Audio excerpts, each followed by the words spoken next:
우리가 싸움의 고수라는 주제를 가지고 오늘 네 번째로 말씀을 나누려고 합니다.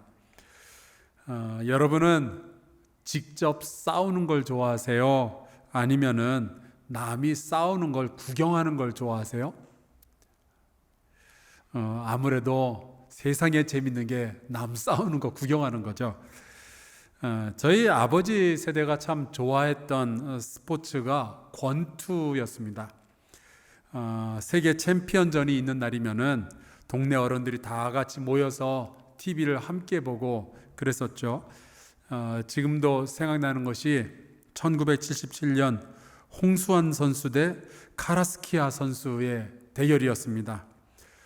홍수환 선수가 2회에 4번이나 다운이 되었어요. 그래서 이제 지겠구나 생각을 했는데 3회에 KO로 승리를 거두더라고요.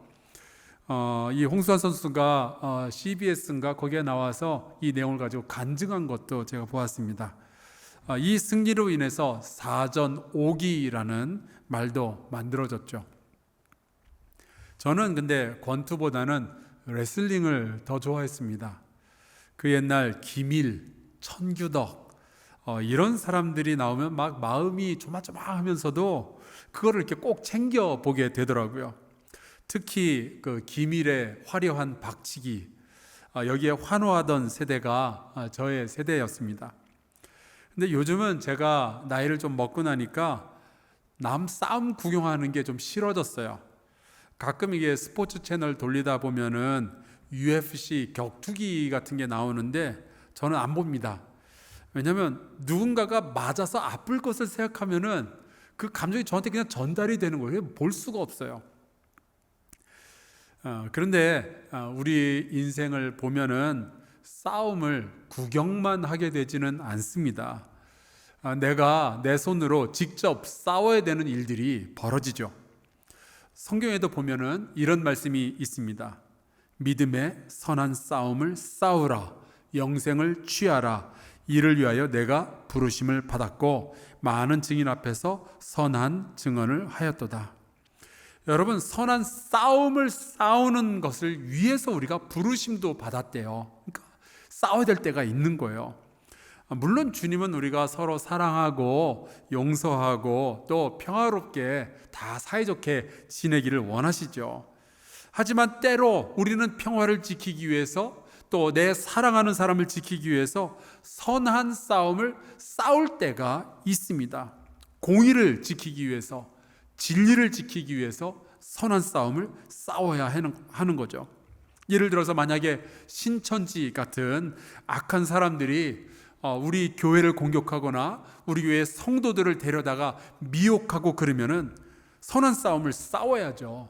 그러니까 늘 싸움을 피한다고만 해서 평화가 지켜지거나 사랑이 더 풍성해지거나 그러는 것은 또 아닙니다. 그래서인지 성경을 보면요, 성경은 우리한테 절대로 싸우지 마라, 그거 하나님의 뜻이 아니다, 그런 식으로 이야기하지 않고 싸워야 할 때 싸워야 된다라고 말씀하고 있습니다. 그런데 오늘 제가 여러분하고 함께 나눠야 될 말씀은 어떻게 싸우느냐가 아니라 누구랑 싸워야 되느냐의 문제예요. 싸우기 전에 누가 진짜 우리의 적인지 누가 아군인지 PR을 식별하지 않으면요, 우리는 아무리 열심히 싸우고 그 싸움에서 승리해도 아무 소용도 없어요. 오늘 우리가 함께 읽은 이 말씀은 출애굽 이후에 광야에서 이제 40년의 방황 생활을 다 끝내고 이제 다시 한번 가나안 땅에 들어가기 직전, 이 모세가 이스라엘 백성을 불러놓고 40년 전에 하나님께서 주셨던 그 말씀을 다시 한번 베푸는 그러한 장면입니다. 40년 전에도 이스라엘 백성은요, 이 가나안 땅에 들어갈 기회가 있었어요. 하지만 이들은 가나안 땅에서 벌써 자리 잡고 살고 있었던 가나안 족속을 보면서 겁을 먹죠. 그래서 싸우기도 전에 패배를 합니다. 그 사람들이 보기에 가나안 사람들이 너무 장대하게 크고 또 강한 거예요. 그에 비하면 이스라엘 사람들은 메뚜기 같아 보였습니다. 그래서 우리는 그들의 상대가 될 수 없다. 하나님은 그 땅을 약속하셨을지 모르지만 우리는 그 땅을 차지할 수가 없겠다 생각하기 시작합니다. 그리고서는 이제 모세와 여호와 하나님을 향해서 원망하기 시작하죠. 아니, 왜 우리를 여기까지 끌고 와서 여기서 죽게 하느냐? 결국 하나님은 이스라엘 백성의 그 불신앙을 보시고 다시 광야로 돌려보내서 40년 동안 광야 생활을 하게 하신 겁니다. 그러면서 자신들의 힘이 아니라 여호와 하나님만 의지하는 그 훈련을 40년 동안을 하시죠. 그때 이 이스라엘 백성에게 주셨던 말씀이 오늘 모세가 다시 한번 이야기해 주는 내용입니다. 이제 광야로 다시 내몰려서 광야에서 40년 동안 살다 보면은 여러 족속들을 만나게 되겠죠. 아말렉 사람도 만나고 여부스 사람도 만나고 헷 족속도 만나고 그리고 아모리 족속도 만나고 암몬 사람들도 만나고 그렇게 될 거예요. 그들은 이 애굽에서만 400년을 살던 사람들의 눈에는 굉장히 낯설게 느껴질 겁니다. 그들을 어떻게 대해야 되는가? 사실 여러분, 우리도 마찬가지죠. 이 광야와 같은 세상 살다 보면요, 별하별 사람들을 다 만나게 돼 있어요. 굉장히 다양한 생각을 가진 사람들, 다양한 정치적 색깔을 가진 사람들, 그런 사람들을 만나게 되죠. 자, 그들을 만났을 때 우리와 생각이 다르고 문화가 다른, 종교가 다른 사람들을 만날 때 우리는 어떻게 해야 되는가? 오늘 말씀에 보니까 하나님께서는요, 너희가 이제 에서의 후손을 만나게 될 텐데 그들을 만나면 이렇게 하여라 라고 말씀하십니다. 5절, 그들과 다투지 말라. 그들의 땅은 한 발자국도 너희에게 주지 아니하리니 이는 내가 세일산을 에서에게 기업으로 주었습니다. 에서는 여러분 알다시피 야곱의 쌍둥이 형이죠. 그러니까 그의 후손이니까 사실은 이스라엘 백성과 먼 친척벌이 됩니다. 그러니까 에서의 후손이 너희의 눈에는 약간 좀 이상해 보여도, 그들의 문화가 너희의 마음에 안 들어도 그들은 이스라엘의 적이 아니라 광야길에 함께 공존해야 되는 파트너라는 거예요. 그러니까 그 사람들하고 싸우지 마라, 다투지 마라. 그들의 문화와 그들의 소유를 존중하고 함께 지내라 라고 말씀하십니다. 그리고 나서 이제 이스라엘 백성은 에서의 후손을 떠나서 모압 광야길로 들어가게 되죠. 자, 거기에서 모압 족속을 만나면 이번에는 또 어떻게 해야 되는가? 그들 역시, 이 모압 백성 역시, 모압 백성들은요, 여호와 하나님을 믿는 사람들이 아니었어요. 대신에 우상들을 만들어서 우상을 섬기는 족속이었죠. 하지만 그들 역시 이스라엘과는 먼 친척 관계였습니다. 그들은 롯이라는 사람의 후손인데 롯은 아브라함의 조카잖아요. 그래서 하나님은 그것을 지목하시면서 이렇게 말씀하셔요. 여호와께서 내게 이르시되 모압을 괴롭히지 말라, 그와 싸우지도 말라. 그 땅을 내가 네게 기업으로 주지 아니하리니 이는 내가 롯 자손에게 아르, 그 지역을 기업으로 주었습니다. 사실은요, 역사적으로 그 이스라엘은 모압 족속에게 되게 서운한 일이 한 번 있었어요. 모압 왕이 이에 출애굽을 하고 광야를 지나가고 있는 이 이스라엘 백성을 굉장히 위협적으로 생각을 하게 되죠. 그래서 발람이라는 선지자를 불러다가 이스라엘 백성을 좀 저주해달라고 부탁까지 했었습니다. 그리고 나중에 이스라엘 백성들 가운데 이 모압 여자들 때문에 음행의 죄를 저지르는 그런 사건도 벌어지게 되죠. 만약에 하나님께서 이 모압 사람들과 다투지 마라, 싸우지 마라, 그런 얘기를 안 하셨더라면 어쩌면은 모압과 이스라엘 사이에는요, 전쟁이 벌어졌을 수도 있어요. 우리가 읽지는 않았지만 하나님께서는 암몬 족속하고도 싸우지 말라라고 말씀하시고요, 하지만 아모리 족속하고는 또 싸워라라고 말씀을 하십니다. 하나님은 이렇게 굉장히 세밀하게 이스라엘 백성이 누구와 싸워야 되고 누구랑은 싸워서는 안 되는지 이걸 하나하나 다 알려주시는 거예요. 덕분에 이스라엘 백성은 안 그래도 힘겨운 이 광야 40년의 생활 동안에 필요 없는 전쟁은 피할 수가 있었습니다. 여러분, 누가 나의 적이고 누가 나의 친구이냐, 이것을 분명하게 아는 것이 우리 인생 가운데 굉장히 중요해요. 이게 없으면요, 쓸데없는 싸움을 하게 됩니다. 문제는 이게 쉽지 않다는 거예요. 피와 식별이 우리 인생 가운데 그렇게 간단한 문제가 아닙니다. 제가 예전에 그 아프리카 케냐로 선교 여행을 갔었는데 이런 경험을 했어요. 저와 그 선교팀이 함께 타고 나이로비로 가던 그 차가 갑자기 고장이 난 겁니다. 그래서 할 수 없이 길거리에서 그 그림처럼 생긴 저쪽에서는 저걸 마타투라고 부르는데, 이 마타투, 케냐의 대중교통이죠. 저거를 이제 통째로 전세를 냈어요. 굉장히 급한 일이었거든요. 그래서 그거를 탔는데 케냐 청년 둘이서 그 차를 운전하는 겁니다. 하나는 운전석에 앉아 있고 하나는 조수석에 앉아 가지고 안내를 하고요. 그런 식으로 이제 그 나이로비를 들어갔는데, 이제 제 일행은 이제 저 포함해서 4명이었거든요. 근데 나이로비에 들어서면서 저 빼고 3명이 먼저 내렸어요. 그리고 이제 저 혼자 차에 남아서 이제 조금 더 이게 목적지를 향해서 가는 중이었습니다. 근데 이 나이로비가 교통체증이 이만저만 심한 게 아니에요. 길이 계속 막히는 겁니다. 그렇게 이제 서다 가다를 반복하면서 잠시 신호등 앞에 섰는데, 조수석에 앉아 있었던 그 케냐 청년이 갑자기 자리를 옮겨서는 뒤에 앉아 있던 제 옆에 와서 앉는 거예요.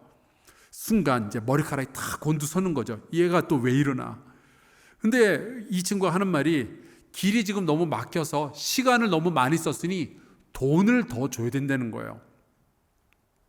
이게 낯선 땅에서 낯선 사람하고 돈 얘기를 하려니까요, 이게 너무 겁이 나는 거예요. 혹시 옛날에 얘기 들었던 대로 이 케냐의 강도가 나를 이게 죽이고 버리고 가면 아무도 모르는 그런 상황이니까. 그래서 겁이 덜컥 났습니다. 과연 이 사람은 나를 도와주려는 사람인가, 나를 뜯어먹으려는 사람인가, 이걸 모르니까 너무 무서운 거예요. 어떻게 됐을까요? 결국 돈을 뜯겼습니다.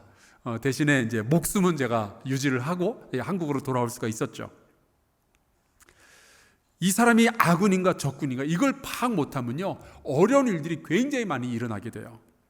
1994년에 블랙호크 슛다운 인시던트라는 아주 유명한 사건이 벌어졌습니다. 장소는 이라크였고요. 미군 소속의 그 블랙호크 그 헬리콥터 2대가 이제 이라크에 있는 그 피난민 수용소로 이렇게 날아가는 중이었습니다. 그런데 그 수용소 주변은 비행기가 날 수 없도록 이게 금지 구역으로 되어 있었어요. 그 헬리콥터가 날아가는 것을 멀리서 비행하고 있던 같은 미군 소속의 전투기들이 보게 된 거예요. 근데 요즘 전쟁터에서는요, 같은 편끼리는 멀리 떨어져 있어도 서로 알아볼 수 있도록 해주는 피아 식별 장치라는 기계가 있습니다. 이 기계가 그 헬리콥터에 실려 있었는데 마침 그때 그게 작동을 안 한 거예요. 그래서 이 미군 전투기는 이 헬리콥터가 아군인 줄도 모르고 미사일을 발사하게 됩니다. 그리고 그 헬리콥터 2대가 격추당하죠. 지금 보시는 이 사진은 그때의 사고로 억울하게 죽은 26명의 유해가 장례식을 치르기 위해서 운송되는 장면이에요. 성경 안에도 이와 비슷한 이야기들이 있습니다.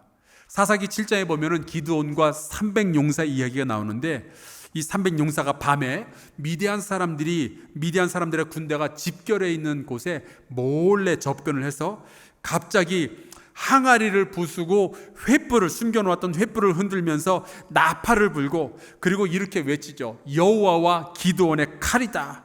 그랬더니 잠자고 있던 이 미디안의 군사들이 놀래가지고 뭐 잠결에 막 이리 뛰고 저리 뛰고 부르짖으면서 도망을 했는데, 그 상황을 사사기 7장 22절에 이렇게 기록했어요. 300명이 나팔을 불 때에 여호와께서 그 온 진영에서 친구끼리 칼로 치게 하심으로, 친구끼리 칼로 치게 되었습니다. 아군인데 아군인 줄 모르고 서로 죽인 거예요. 여러분, 우리가 싸움 잘하는 거 중요하죠. 어떻게 싸우느냐 잘 알아야죠. 그리고 기왕에 싸우면은 이겨야죠. 근데 그보다 먼저 내가 지금 누구와 싸우고 있는지를 모르면요, 이긴 후에 통곡을 하게 될 수도 있는 거예요. 그래서 여러분, 진정한 싸움의 고수는요, 먼저 누구랑 싸워야 되는지, 누구랑은 절대로 싸우면 안 되는지 이것을 잘 아는 사람, 그 사람이 싸움의 고수입니다. 그런데 사실 우리의 삶을 가만히 들여다보면요, 우리의 영혼을 흔들고 우리의 가정 가운데 문제를 만들고 우리의 마음을 아프게 하는 수많은 문제들은 우리가 애초부터 싸움의 대상을 잘못 정할 때 벌어지는 일들이에요. 아내가 남편을 적군으로 여길 때, 부모가 자식을 적군으로 여길 때, 자식이 부모를 향해서 아군이라는 생각을 안 할 때, 이런 문제들이 벌어지게 되죠. 고린도전서 1장에 보면은 이렇게 싸울 대상을 잘못 정했던 사람들의 이야기가 등장합니다. 바로 고린도 교회의 성도들이었어요. 영적인 피하 식별 장치가 작동을 안 한 겁니다. 이 고린도 교회 성도들은 서로 파를 나누었어요. 바울파, 아볼로파, 게바파, 그리고 그리스도파. 그리고 자기네들끼리 싸우는 거예요. 누가 잘났느냐 하면서. 그 사람들에게 사도 바울이 이렇게 이야기를 합니다. 너희가 피차 고발함으로 너희 가운데 이미 뚜렷한 허물이 있나니 차라리 그럴 바에는 불의를 당하고 있는 것이 낫지 않냐. 차라리 속는 것이 낫지 아니하냐. 싸우기보다는. 왜냐? 너희는 불의를 행하고 속이는구나. 그는 너희 형제로다. 아니 어떻게 형제와 더불어서 그렇게 서로 적군으로 여기고 싸울 수가 있느냐라는 이야기죠. 물론 서운한 일이 있었겠죠. 그냥 싸웠겠어요. 누군가 먼저 나쁜 소리 했을 수도 있죠. 아니 저 집사님이 어떻게 나한테 이런 소리를 할 수가 있어? 아니 저 권사님이 나한테 왜 이렇게 서운하게 하는 거야? 아니 왜 나한테 직접 얘기하지 왜 뒤로 돌려서 이렇게 말을 만들어 등등. 하지만 그런 일들이 있었다고 해서 어떻게 살아계신 하나님을 아버지라고 부르는 형제와 자매들이 서로를 적군으로 여기면서 그렇게 싸울 수가 있느냐라고 말씀하는 거죠. 근데 사람이 한번 감정적으로 상하잖아요. 그러면 시야가 확 좁아집니다. 이게 참 희한한 것 같아요. 멀리 보지도 못하고 넓게 보지도 못합니다. 그냥 싸우는 일에만 계속 집중하는 거예요. 한 대 쳤어? 그럼 나도 한 대 칠래. 이런 식으로 굉장히 좀 얕은 싸움을 하게 되는 거죠. 난잡한 싸움을 하게 돼요. 올해 4월에 1000년이 넘은 고찰 내장사에 대웅전이 불에 홀랑 타가지고 없어진 사건이 있었어요. 범인을 잡았는데 그 절의 스님이었습니다. 왜 그랬냐 물어봤더니 서운했던 거예요. 그러니까 그 같은 절에서 같이 수행하고 있던 스님들로부터 마음의 상처를 입었던 거예요. 그래서 홧김에 불을 질렀는데 그것 때문에 1000년짜리 문화재가 사라져 버렸습니다. 근데 이런 일이 절의 스님들 사이에서만 벌어지는 일일까요? 아닌 것 같아요. 그렇게까지 엄청난 일은 저지르지 않지만 교회 안에서도요 이것저것 자그마한 다툼들이 여기저기서 벌어집니다. 그래서 집사님이 나한테 이럴 수가 있어, 권사님이 나한테 이럴 수가 있어 그러면서 치고받고 하다가 나중에 깨닫게 되는 일이 있는데 그는 나의 적군이 아니었다는 사실이에요. 우리가 한 아버지를 모시고 한 그리스도 안에서 한 성령 안에서 한 은사를 받고 같은 교회 안에서 신앙생활하는 나의 형제요 나의 자매라는 거죠. 내가 싸워야 되는 대상이 아니라 내가 사랑했어야 되는 대상이라는 것을 뒤늦게 깨달으면 너무 아쉽죠. 너무 가슴이 아픈 거예요. 나만 아플까요? 예수님도 아프시죠. 이렇게 적이 아닌 우군하고 싸움을 하면서 가정도 깨어지고 교회가 막 어려워지고 또 하나님의 영광을 가려지게 되는데 그러면은 그 싸움 가운데서 승리자는 도대체 누굴까요? 악한 마귀죠. 이게 제일 기뻐할 거예요. 그래서 여러분 같은 교회에서 신앙생활하는 성도는요 때로는 얄미운 에서의 후손처럼 보이기도 하고 때로는 나를 저주하는 모압 사람처럼 보여도요 여러분 우리는 싸워야 할 대상으로 그를 바라보면 안 됩니다. 오히려 품어야죠. 이스라엘 백성에게 하나님께서 너희가 이 에서의 후손들 그리고 이 모압 사람들을 품어야 된다라고 말씀하시는 것처럼 우리가 그들을 품어줘야 할 필요가 있습니다. 혹시 좀 경우에 없는 일을 했고 혹시 실수를 하였어도요, 같은 교회 안에서 신앙생활하는 우리는요 동지예요. 우리는 동역자예요. 우리는 형제와 자매예요. 적군이 절대로 아닙니다. 그래서 이 고린도전서를 보면은 싸움에 대한 이야기로 시작을 하지만 13장에 가면요 사랑에 대한 이야기를 나누게 되죠. 이 성도들 사이에서 어떤 일을 해야 되느냐, 이렇게 얘기를 합니다. 사랑은 오래 참고, 사랑은 온유하며, 시기하지 아니하며, 사랑은 자랑하지 아니하며, 교만하지 아니하며. 여러분, 우리 성도들 가운데는 사랑이 있어야 하는 줄로 믿습니다. 그런데 그 사랑의 제일 처음 행동이 뭐냐? 오래 참는 거예요. 그 사람이 나랑 참 다른 생각을 가지고 있어도 기분이 상한다고 할지라도 닥치는 대로 싸우지 말라는 거예요. 왜냐? 그 사람은 나의 적이 아니라 형제이기 때문에. 자, 그러면은 교회 바깥으로 한번 우리의 이야기를 좀 넓혀볼까요? 우리를 핍박하는 교회 바깥의 사람들은 우리가 싸워도 되는 대상이 될까요? 사실 저는 최근에 지금의 이 정부가 교회를 핍박하려고 작정을 했는가 하는 의구심을 좀 강하게 가지게 되었습니다.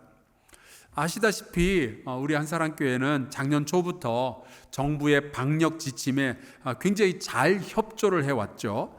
정부가 이것저것 시켜서라기보다는 우리의 이웃을 보호하기 위해서는 마땅히 교회가 그리해야 한다라고 생각을 했고요. 저는 지금도 우리가 이웃을 사랑하는 교회가 되기 위해서는 방역하기 위해서 최선을 다해야 된다라고 믿습니다.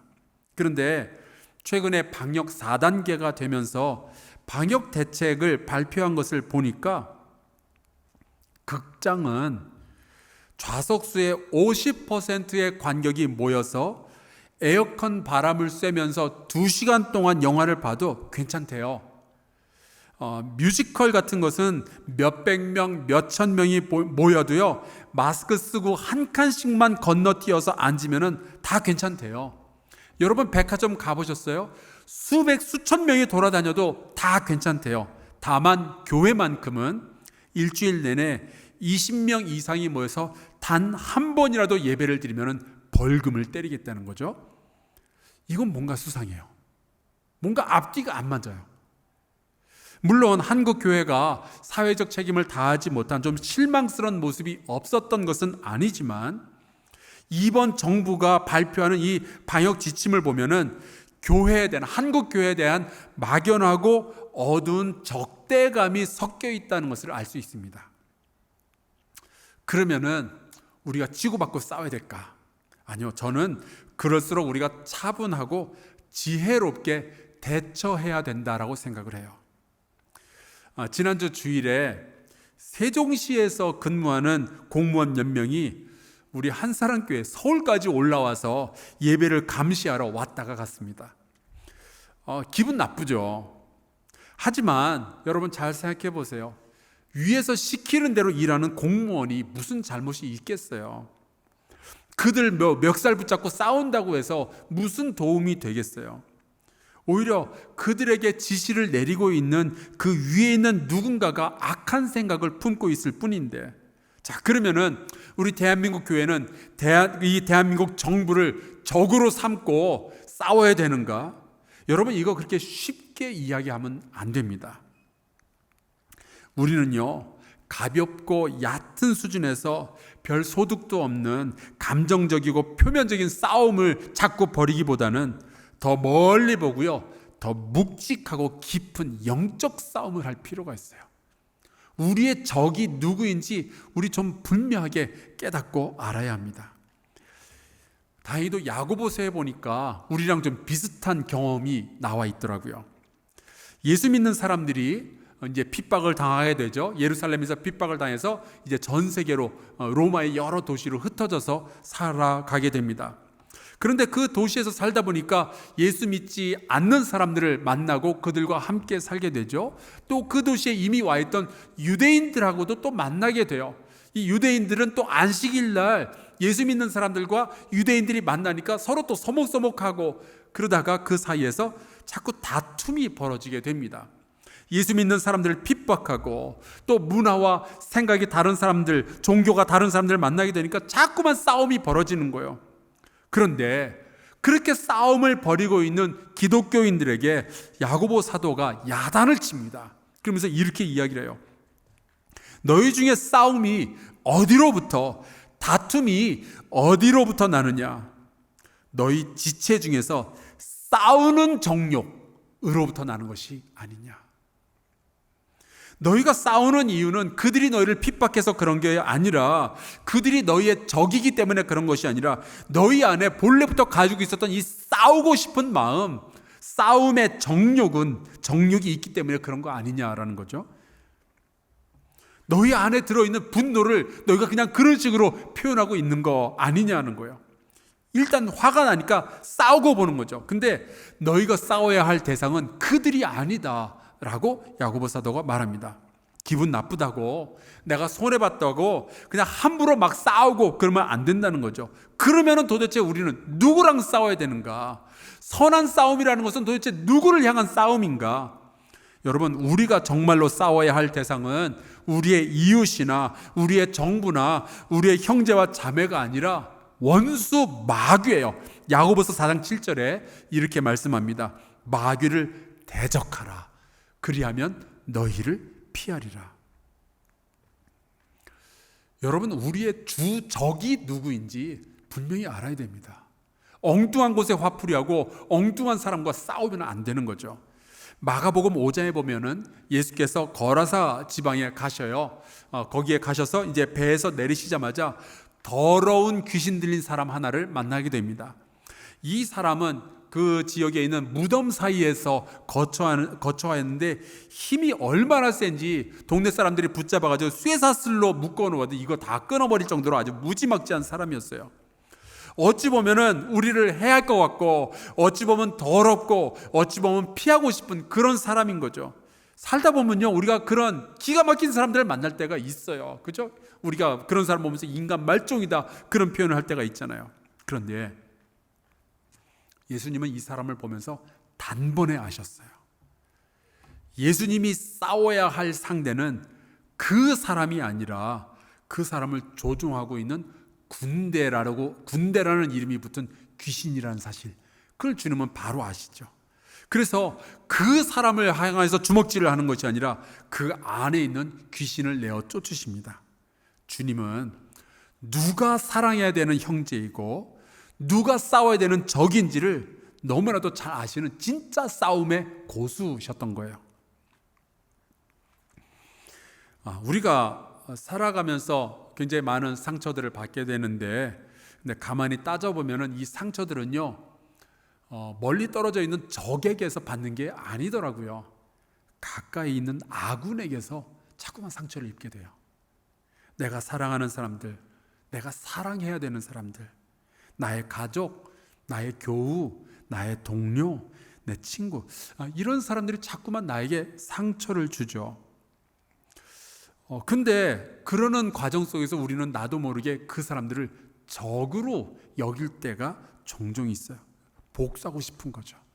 나도 한번 좀 붙어보고 싶은 거죠. 근데 그때 우리가 기억해야만 하는 지혜가 있습니다. 과연 그는 나의 적인지 형제인지를 먼저 파악을 해야 되는 거예요. 여러분, 가장 최근에 누구랑 싸우셨어요? 가장 최근에. 혹시 지난주에 누구랑 싸움 안 하셨습니까? 근데 한번 곰곰이 생각해 보세요. 여러분과 싸운 그 사람은 정말 여러분의 적군이었나요? 이스라엘 백성은 광야에 들어가서 살기 전에 하나님으로부터 누가 너희의 적이고 누가 너희의 아군인지를 먼저 지도받게 됩니다. 저희도 그래야 한다고 믿습니다. 그가 너의 적이라고, 그를 공격해도 된다고 하나님이 말씀하셨다면 해야죠. 근데 아마 하나님은 여러분에게, 우리에게 이렇게 말씀하실 거예요. 그도 너희의 형제라.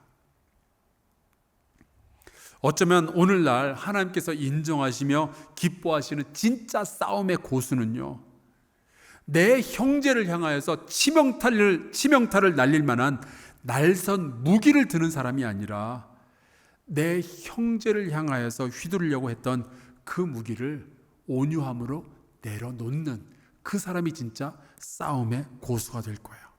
오래 참으며 용서하고 사랑하고 온유해지는 사람이 진짜 싸움의 고수죠. 여러분, 우리 싸워야 할 때가 있을 거예요. 싸울 때 싸우더라도 누구랑 싸워야 하는지, 내 악군은 누구고 내 적군은 누군지 하나님의 말씀으로 지도받는 저와 여러분 될 수 있기를 주의 이름으로 축원합니다. 우리 함께 찬송가 350장 부르고 같이 기도하면 좋겠어요. 가사 내용이 아까 할렐루야 찬양대가 부른 것과 같죠. 우리들이 싸울 것은 혈기 아니요, 우리들이 싸울 것은 육체 아니요. 여러분, 우리가 이 사람이 나의 적이라고 함부로 이야기해서는 안 됩니다. 대신에 싸울 대상을 하나님의 말씀에 의지하여서 찾을 수 있기를 바랍니다. 싸울 대상을 내 감정으로 정하는 것이 아니라 하나님의 말씀 가운데서 발견할 수 있어서 선한 싸움을 싸우는, 그래서 승리하는 싸움의 고수 될 수 있기를 축원합니다. 같이 찬양하고 기도하겠습니다.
합심하여서 이 시간 통성으로 같이 기도했으면 좋겠습니다. 최근에 여러분을 힘들게 하는 사람이 있었다면 오늘 그가 여러분 앞에 어떤 사람인지 하나님께 한번 물어봤으면 좋겠어요.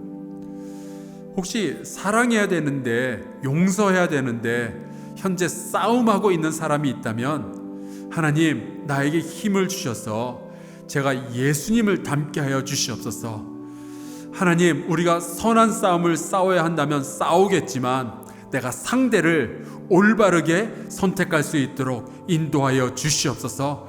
우리 같이 주님께 구하며 기도하겠습니다. 하나님 아버지, 도와주시기를 간절히 소원하고 원합니다. 세상에 나와 생각나는 사람이 얼마나 있는지 모르겠습니다. 때로는 나를 핍박하려 하고 나에게 손해를 입히고 나의 마음을 아프게 하는 사람들이 참 많이 있다는 것을 깨닫게 됩니다. 그러나 여호와 하나님 아버지, 과연 그들이 내가 온 힘을 다하여서 싸워야 할 나의 적인지 먼저 하나님, 우리가 분별할 수 있도록 돌보아 주시옵소서. 과연 그 사람에게 내가 치명타를 날려야 되는 사람인지 하나님, 우리가 깨달을 수 있도록 허락하여 주시옵소서. 혹시 그는 나의 적이 아니라 내가 사랑해야 되고 내가 품어야 되고 내가 용서할 사람을 아닐지, 여호와 하나님 아버지, 우리가 주의 말씀 가운데서 깨달아 아는 하나님 싸움의 고수 될 수 있도록 주여 주께서 인도하여 주시옵시기를 간절히 바라고 원합니다. 아버지 하나님이여, 우리 성도들을 도우셔서 하나님, 필요 없는 싸움 싸우지 않게 하여 주시옵소서. 하나님, 친구와 싸우지 않게 하여 주시옵소서. 형제와 싸우지 않게 하여 주시옵소서. 사랑으로 품게 하여 주시옵시고 예수님과 같이 지혜롭게 싸울 수 있도록 주여 역사하여 주시기를 간절히 소원하고 합니다. 아버지여, 붙잡아 주시옵소서.